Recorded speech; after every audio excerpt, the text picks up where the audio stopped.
What is good? Welcome to another episode of the TyTunes Show on this Throwback Thursday of 2018.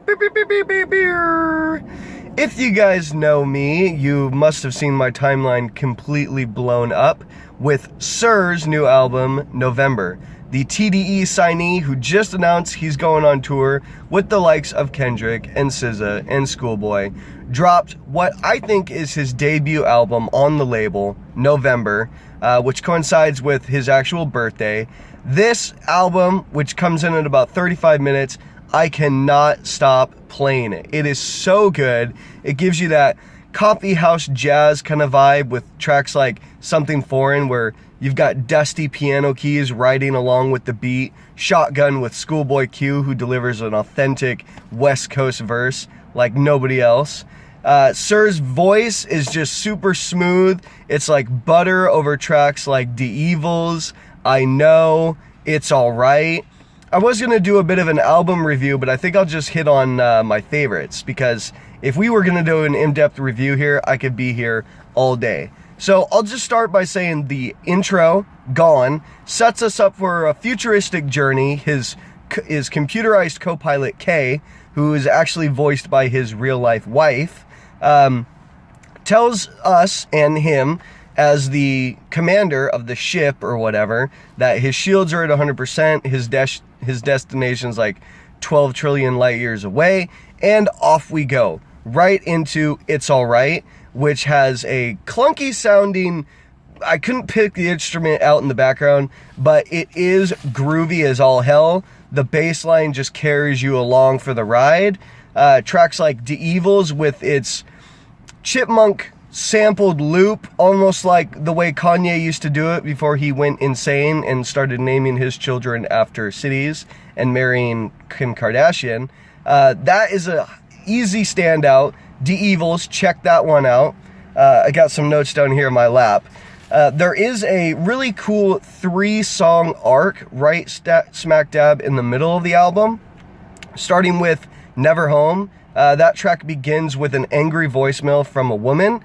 Kind of reminded me of that Biggie track where they were much more explicit, but nevertheless, the woman is pretty angry about him not returning her calls, never picking up the phone, and the track outlines that he's out there living his life. You know, he's a big star, or will become a big star, but he's on a huge label, so he's in the studio crafting songs. When he's not in the studio, he's out there partying, and he kind of feels bad that he never picks up the chick's phone number, but what can you do? The next track, War, is kind of his perspective on the whole relationship. He is willing to fight for the woman like a war. He talks about the feelings of having let her down. You know, she's disgruntled about him not picking up the phone, and he is still in love with her, still willing to fight for her. But sadly, the last track, Better? Yeah. Something Better, I believe is what it's called. He talks about he wasn't able to save the relationship, and the woman is on to something better, hence the title. And he talks about the feelings of sadness, and he's seen this woman out with a new man, and he's able to provide the things and do things for her that he wasn't as a musician, right? So he's pretty busy. What can you do? But that little 3-song arc, I really sat and listened to it and was like, wow, man, there's some serious detail in here, along with some seriously fantastic music. And at the end of Better, we get back to the spaceship theme, and he says, delete transmission. So it kind of makes me think that maybe this was almost like a futuristic text that he was going to send to this woman, but he thought better of it, much like someone drunk texting an ex or something. You don't really want to be doing that. Other tracks like Dreaming of Me, about, you know, him coming home to his woman and trying to surprise her, but she's actually already asleep. The hook, I Can't Wake You When You're Dreaming of Me, it's just beautifully sung, and hits right at home with me, because sometimes I'll get home and my wife's asleep, and hopefully she's dreaming of me, you know, and not work or a stressful day.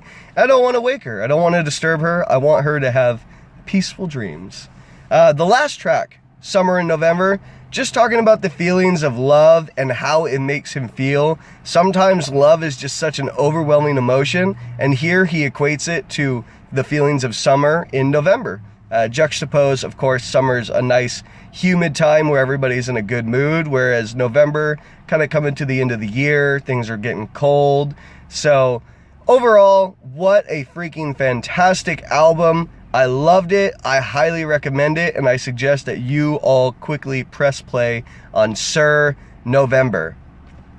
Now, just wanted to do a little shout out. We do have some new music coming out. Obviously, we're hours away from Culture 2 dropping, the sequel to the mega hit Culture by the Migos.